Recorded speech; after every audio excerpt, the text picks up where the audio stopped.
Neste momento, quero estender as cordiais boas-vindas a todos os queridos irmãos, para que nós possamos estudar a Palavra de Deus. É um privilégio, de fato, estarmos aqui reunidos, eu e o irmão Mauro, para estudarmos já a lição de número 4 desse semestre, que são estudos muito especiais, relacionados aos 3 convites do Evangelho. E o título da lição de hoje é a parábola da vinha. O verso áureo nos declara: eu mesmo te plantei como vide excelente, uma semente inteiramente fiel. Como, pois, te tornaste para mim uma planta degenerada, como vide estranha?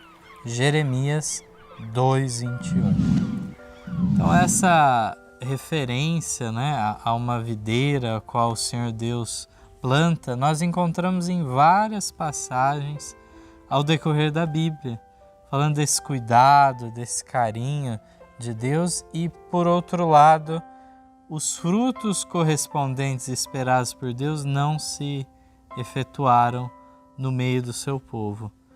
Então, irmão, Deus plantou uma semente inteiramente fiel.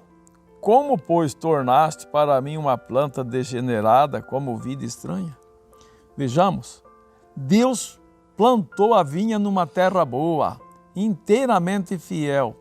Como houve essa mudança? Não é verdade? É coisa estranha. Deus não queria que acontecesse isso para a sua igreja. Não é verdade, Mateus? Isso. E agora nós vamos ver na primeira pergunta o seguinte: de onde foi trazida Israel e quem cultivou a vinha? Primeiramente, então, o texto bíblico de Salmos, no capítulo 80, os versos 8 a 16, nos revelam algo acerca dessa história de Israel relacionado a este simbolismo que estamos vendo.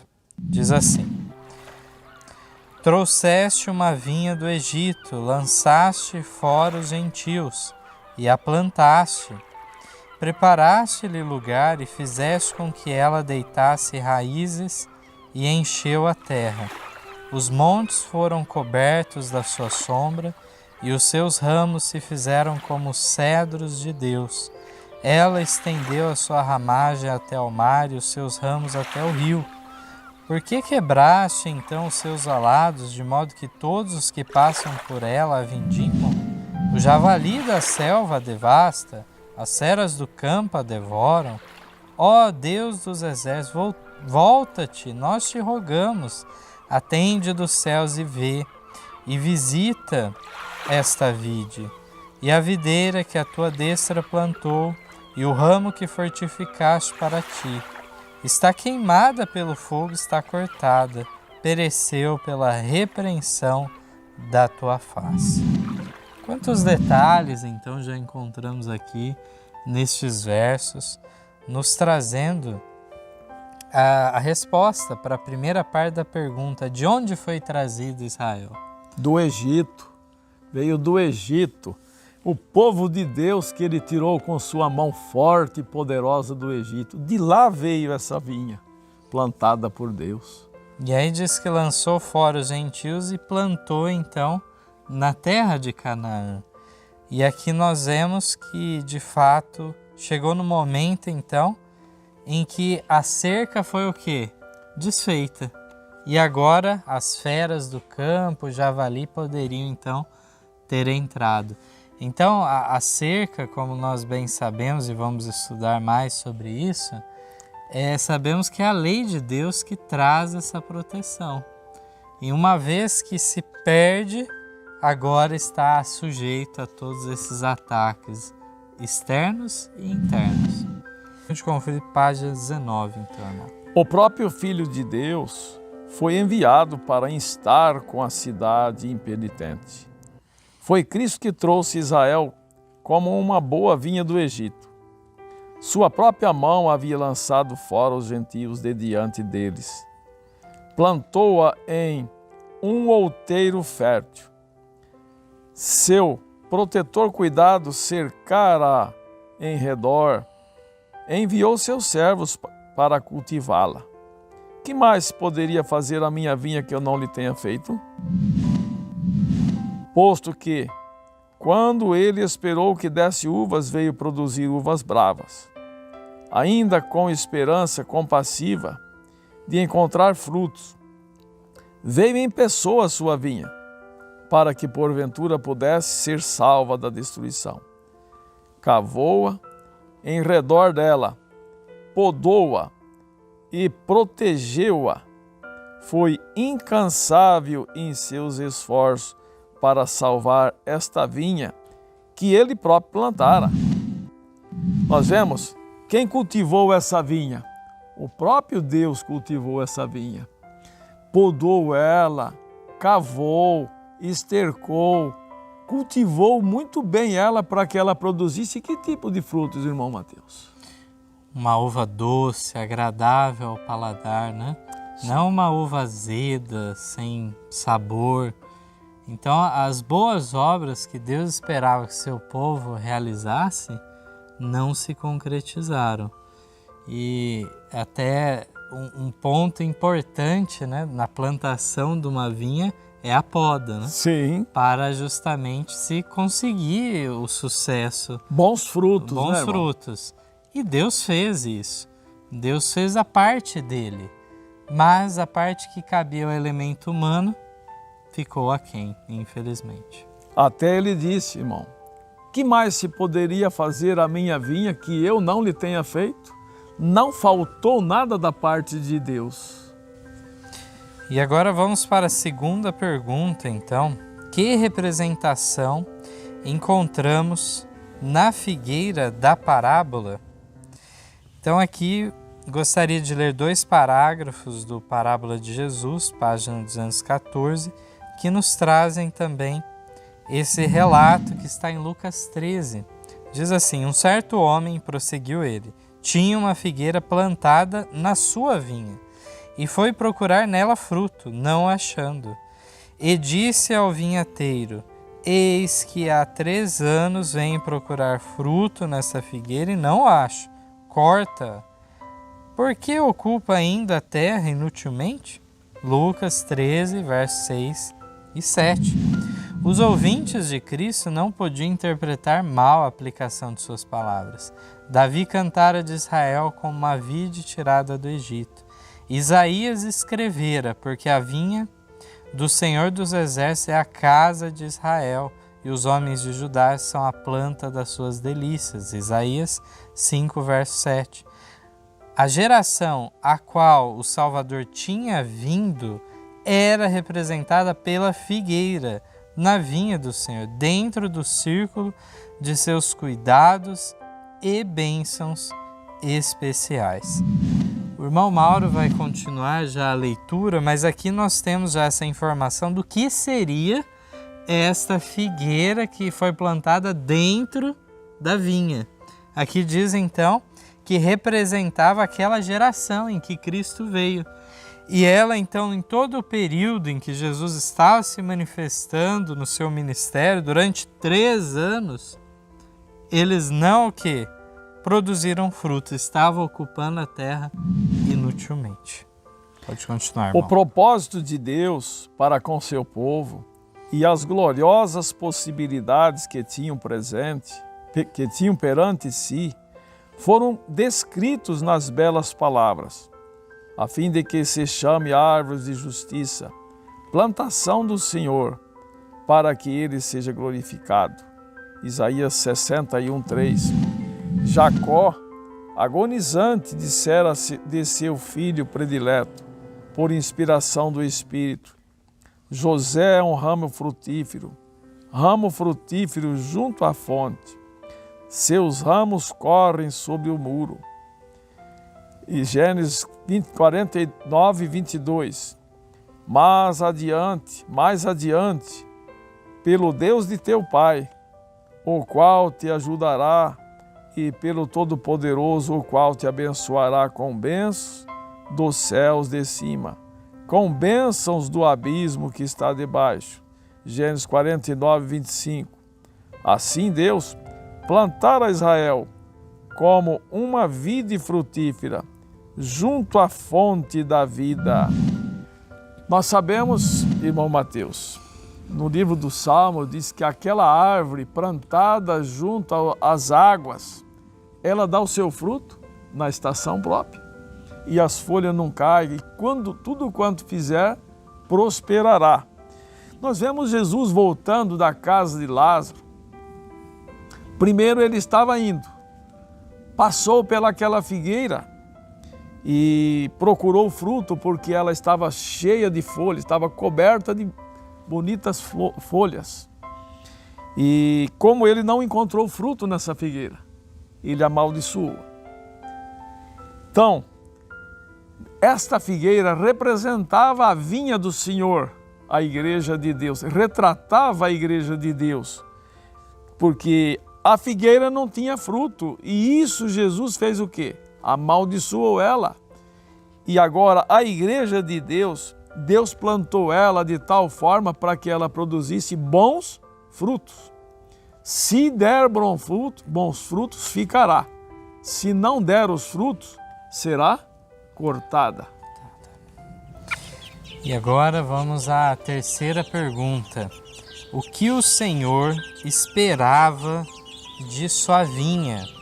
Agora vamos ler a parte principal dessa parábola da vinha, que nós encontramos justamente no profeta Isaías, no capítulo 5 em diante. Diz assim: agora cantarei ao meu amado o cântico do meu querido a respeito da sua vinha.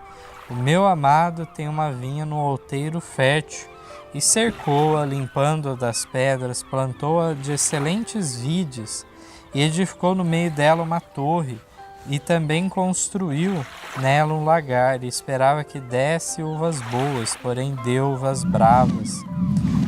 Agora, pois, ó moradores de Jerusalém e homens de Judá, julgai-vos, peço, entre mim e a minha vinha. Que mais se podia fazer a minha vinha que eu lhe não tenha feito? Por que, esperando eu que desse uvas boas, veio a dar uvas bravas? Acho muito interessante a leitura que é apresentada nessa parábola dada ao profeta Isaías, que é como se Deus convidasse Israel para fazer uma autoanálise.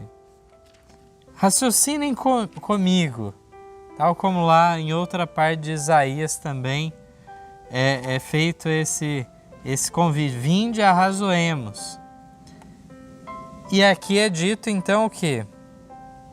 Que de fato faltou alguma coisa, a culpa está em mim, está em Deus, né? Então aqui nós vemos que ele tinha feito tudo o que era possível. Fala, julgai vós se a culpa está em mim ou na minha vinha, de não ter dado frutos correspondentes. E aqui nós vemos também que ele edificou no meio dela uma torre. Nós vamos ver o significado disso também. Sim. Na leitura do Espírito de Profecia. Agora o irmão Mauro vai ler no Parábola de Jesus, página 215. E esperava que desse uvas boas, mas deu uvas bravas, Isaías 5:2. O povo do tempo de Cristo fazia maior ostentação de piedade do que os judeus de épocas anteriores. Porém, eram ainda mais destituídos das suaves graças do Espírito de Deus. Os preciosos frutos de caráter que tornaram a vida de José tão flagrante e bela, não se manifestava no povo de Deus. O que Deus esperava desse povo? Os frutos do caráter. Então, esses frutos que Deus esperava não se manifestavam no povo de Deus. Deus, por seu filho, procurava frutos, mas não encontrou nenhum. Israel era um estorvo à terra. Toda a sua existência era uma maldição, pois ocupava na vinha um lugar que uma árvore frutífera poderia preencher. Roubava o mundo das bênçãos que Deus intencionava dar. Os israelitas mal representavam Deus aos povos. Não eram somente inúteis, mas decididamente um embaraço. Sua vida religiosa iludia em alto grau e, em vez de salvação, acarretava ruína. Que história mais tremenda a história dos judeus. Deus esperava que eles dessem bons frutos. Ao invés de bons frutos, essa igreja se tornou uma maldição. Ao invés de ser uma bênção para o povo de seu tempo, irmão, se tornou uma maldição. Luz ao mundo, né? Se tornou trevas em vez de luz ao mundo. Deus esperava que eles fossem a luz do mundo e também o sal da terra. E, no entanto, não aconteceu. Não eram somente inúteis, mas destituidamente um embaraço. Sua vida religiosa iludia em alto grau e, em vez de salvação, acarretava ruína. A gente fica até chocado com isso, não é, irmão Mateus? Fica. Lendo uma história como essa. É impressionante, né? E aqui ainda fala que os judeus da época de Jesus estavam mais ainda destituídos do Espírito Santo, mas professavam uma aparência de piedade maior. Então, quanto mais o estar sem o Espírito Santo levava eles ao formalismo mais fortemente ainda, na sua ostentação, na sua presunção própria, então, de os escolhidos de Deus. Vamos continuar agora na quarta pergunta, nos diz assim: em que condição estavam os líderes judeus? Como o Salvador agiu? Agora vamos ler textos do Atos Apóstolos, página 15 e 16. Nos dizem assim: de Israel disse Deus: eu mesmo te plantei como vide excelente, uma semente inteiramente fiel. Como, pois, te tornaste para mim uma planta degenerada de vide estranha? Jeremias 2:21. Israel é uma vide frondosa, dá fruto para si mesmo. Oséias 10:1.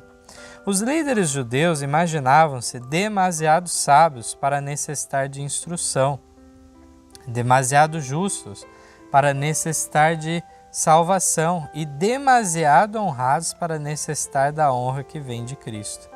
O Salvador afastou-se deles para outorgar a outros os privilégios de que tinham abusado e a obra que haviam negligenciado. A glória de Deus tinha de ser revelada e sua palavra confirmada. O reino de Cristo tinha de ser estabelecido no mundo. A salvação de Deus tinha que se tornar conhecida nas cidades do deserto, e os discípulos foram chamados para fazer a obra que os líderes judaicos deixaram de fazer. Qual era o plano de Deus, então, para essa igreja? O que aconteceu com a liderança dessa igreja? Os líderes judeus imaginavam-se demasiado sábios para necessitar de instrução. Todas as vezes que Jesus tentou ajudá-los, instruí-los, eles se achavam demasiado sábios para receber a instrução. Jesus queria salvar esta árvore, que era a igreja, da destruição, irmão. E, portanto, eles não aceitaram. Se tinham na conta de muitos sábios e que sabiam seguir o caminho. E, no entanto, aconteceu o que aconteceu. O reino de Cristo tinha de ser estabelecido no mundo, a salvação de Deus tinha de se tornar conhecida na cidade do deserto. E os discípulos foram chamados para fazer a obra que os líderes judaicos deixaram de fazer. A igreja da profecia da época deixou de fazer a obra. E Deus chamou agora então quem, irmão Mateus? Uma classe desprezada, rejeitada, e aí temos em destaque os discípulos, então, né, escolhidos por Cristo no começo, então, do seu ministério. Aqui diz um pouco mais em cima, né, da nota, diz que o Salvador afastou-se deles para outorgar a outros os privilégios de que tinham abusado e a obra que haviam negligenciado.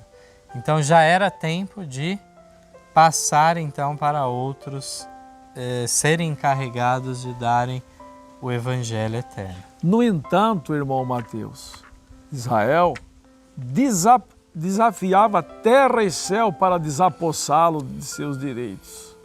Mas como eles não produziram os frutos legítimos, Deus agora escolhe outras pessoas, outro povo, para que produzisse os frutos de justiça. Quinta pergunta nos diz assim: o que é dito sobre a figueira no final da parábola? Parábola de Jesus, página 215, nos dá esse relatório. Pode ler. Na parábola, o vinhateiro não questiona a sentença de que se a árvore permanecesse infrutífera, deveria ser decepada. Porém, conhece e partilha do interesse do proprietário na árvore estéril. Nada lhe podia dar mais alegria que vê-la crescer e frutificar. Responde ao desejo do proprietário dizendo: Senhor, deixa este ano até que eu a escave e a esterque, e se der fruto, ficará. Lucas 13, 8 e 9. O jardineiro não recusa trabalhar numa planta tão pouco promissora. Está pronto a prestar-lhe ainda maiores cuidados. Quer tornar o ambiente mais propício e glorificar-lhe maior e prodigalizar-lhe maior atenção. Nós vemos, mesmo sem os frutos, o que Deus fez? Deu mais oportunidade, trabalhou mais em favor desse povo.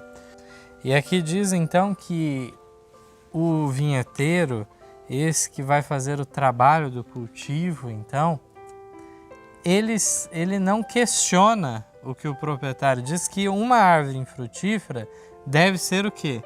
Arrancada, deve ser removida. Mas então é dado que mais um tempo de oportunidade, então. Uma segunda oportunidade, né, irmão? Isso. E aí vem a sexta pergunta. Que significado espiritual nos é dado? E por que a parábola não revela o resultado final? E aí nos traz esses elementos, justamente na continuação do Parábola de Jesus 216. O proprietário e o vinheteiro têm o mesmo interesse na figueira. Assim, o pai e o filho eram um no amor ao povo escolhido. Cristo dizia aos ouvintes que lhes seriam dadas maiores oportunidades. Todo meio que o amor de Deus podia sugerir seria empregado para tornarem-se árvores de justiça e produzirem frutos para a bênção do mundo. Jesus não disse na parábola qual seria o resultado do trabalho do jardineiro.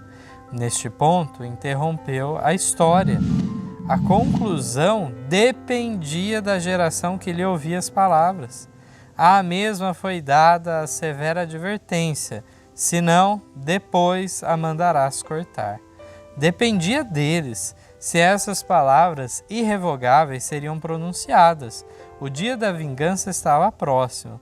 Pelas calamidades sobrevindas a Israel, o proprietário da vinha advertia-os misericordiosamente da aniquilação da árvore estéril. Que profundo, né?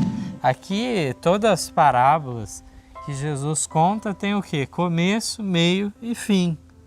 Mas aqui diz que o final dela estava em aberto. Sim. Ele não disse se aquela árvore estéril, a figueira, né, seria removida ou não da vinha. Dependia da condição, eles preencheram a condição que Deus estipularam, não é isso, irmão? Sim. Aqui vemos que, de fato, se não houvesse mudança, já tinha sentença. Mandarás cortar. Então dependia deles, daquela geração para a qual Jesus contava. Por isso que não tem o fim dessa parábola. E, no entanto, ele disse, se der fruto, ficará. Essa era a condição. 7ª pergunta. Esta advertência cabe à presente geração?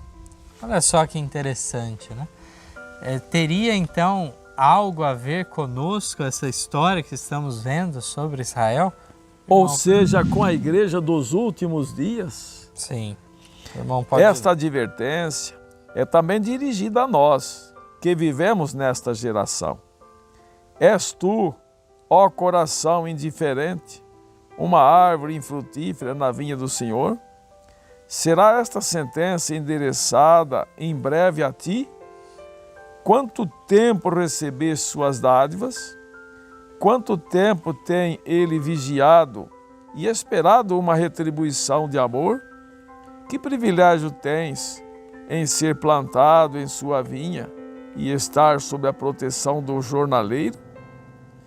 Com quanta do jardineiro, com quanta frequência a terna mensagem do Evangelho te comoveu o coração? Tomaste o nome de Cristo exteriormente, o nome de Cristo exteriormente é os membros da igreja que é o seu corpo? Contudo, estás consciente de nenhuma ligação viva com o grande coração de amor. A corrente de sua vinha não flui. Sua vida. A corrente de sua vida não flui através de ti. As doces graças de seu caráter, os frutos do Espírito, não são vistos em tua vida. Por estas declarações, nós sabemos que Israel não preencheu as condições estipuladas por Deus. Então, por isso, ele não permaneceu. Esses privilégios que eram deles, a Bíblia diz, ele veio para os seus e os seus fizeram o quê, irmão Mateus? Não receberam. Não receberam. Então, foi trabalhado com Israel, foi trabalhado com a igreja de Deus, com essa vinha plantada por Deus. Mas esta vinha não deu frutos e por isso foi cortada. E esses privilégios que eram deles passaram-se a outro povo. Né? Que triste sentença, não é verdade? Que solene, então, advertência a nós que vivemos na presente geração, aprendermos algo dessa experiência do Israel antigo, para dessa maneira não vir a repetir a história mais uma vez. E a 8ª pergunta nos diz, o que é dito de uma árvore estéril? É pequena a misericórdia que Deus nos revela? Parábola de Jesus 217 diz assim, a árvore estéril recebe a chuva, os raios do sol e os cuidados do jardineiro, suga alimento do solo. Mas seus ramos infrutíferos só ensombram o chão, de modo que árvores produtoras não podem florescer sob sua copa. Igualmente, as dádivas de Deus a ti concedidas não transmitem bênçãos para o mundo. Roubas a outros o privilégio que, se não fosse teu, seria deles. Embora talvez obscuramente reconheces que és um empecilho ao solo. Contudo, Deus, em sua grande misericórdia, não te cortou, não te contempla friamente, não se volta com indiferença, nem te abandona à destruição. Olhando a ti, clama como clamou há tantos séculos, referindo-se a Israel. Como te deixaria, ó Efraim? Como te entregaria, ó Israel? Não executarei o furor da minha ira, não voltarei para destruir a Efraim, porque eu sou Deus e não homem. Oséias 11, 8 e 9. O misericordioso Salvador diz, concernente a ti, poupa ainda este ano, até que eu a escave e a esterque. Então, realmente, a misericórdia de Deus é muito abundante. Isso nós estamos falando tanto a nível individual, comigo, com cada um de nós, como também a nível de igreja, de uma comunidade, então, que representa o corpo de Cristo. Tudo isso nós vemos a misericórdia de Deus em todos esses casos. E aqui diz que, de fato, é necessário, então, refletirmos em relação a tudo isso, porque é dito que muitas vezes a própria pessoa pode enxergar o quê? Que é um empecilho ao solo. Mas se for este o caso, Deus ainda está concedendo o quê? Mais tempo de graça, para que mude de atitude, que não fique então simplesmente nessa condição de um ramo infrutífero que só está o quê? Fazendo sombra ao chão. Então a condição é, se der fruto, ficará. Se não produzir os frutos, será cortada. A nona pergunta: mesmo após a crucifixão de Cristo, como o povo judeu ainda foi tratado? Com que incansável amor Cristo servia ao povo de Israel durante o adicional período de graça. Na cruz orava: Pai, perdoa-lhes porque não sabem o que fazem. Lucas 23, 34. Depois da ascensão, o Evangelho foi pregado primeiramente em Jerusalém. Ali foi derramado o Espírito Santo. Ali a primeira igreja revelou o poder do Salvador ressurreto. Ali testemunhou Estevão, seu rosto como o rosto de um anjo, e depois sua vida. Atos 6,15. Tudo que o céu podia dar foi prodigalizado. Então nós vemos aqui, irmão, tudo o que Deus podia fazer foi feito. E Jesus veio para esse povo para trazer, Jesus é representado na Bíblia, o pão que desceu do céu, que veio para dar a sua vida em favor de salvar esse povo. E esse povo rejeitou todos os oferecimentos de misericórdia de Deus. Por isso foi esta vinha, esta árvore estéril, cortada, porque não lhe deu os frutos a seu tempo. E aqui então nós vamos, ao decorrer desse semestre, ver passo a passo esses cumprimentos proféticos. Tem tudo a ver com Daniel 9 também, daquela última semana dos 490 anos, então, aqueles últimos 7 anos concedidos a Israel, como que se deu, né?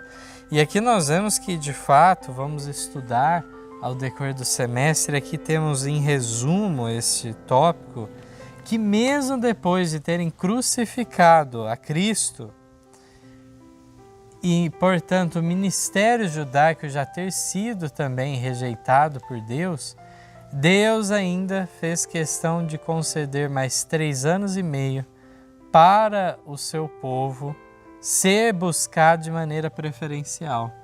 Os discípulos, eles poderiam trabalhar com os gentios, naturalmente, o próprio Cristo fez, entrou em contato com os samaritanos, gregos, isso lá no primeiro convite ainda.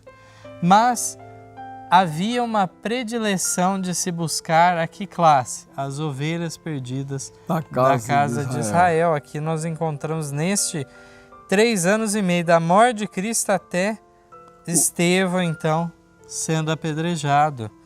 E encontramos, então, realmente uma revelação na história a última frase da lição. Tudo que o céu podia dar foi prodigalizado. Então isso demonstra, irmão, que não faltou nada da parte de Deus. Os homens, a igreja não preencheu as condições, por isso foram cortados. Não é verdade? Essa é a história. E nós devemos fazer tudo, irmão, para que essa história não se repita em nosso tempo. Não é assim? Sim. É maravilhoso. Assim concluímos essa parte do nosso estudo. Ainda continuaremos na próxima semana com a segunda parte dessa importante parábola. Esperamos que tenham gostado. Curtam, compartilhem este vídeo.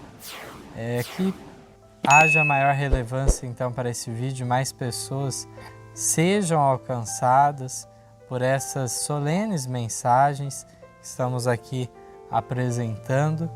Que Deus abençoe a cada um de nós. Amém. Amém. Em nosso site vocês encontrarão estudos, notícias, dicas de saúde, além de todas as nossas lições. Participem conosco através da nossa página no Facebook e assistam todas as nossas lições através do YouTube.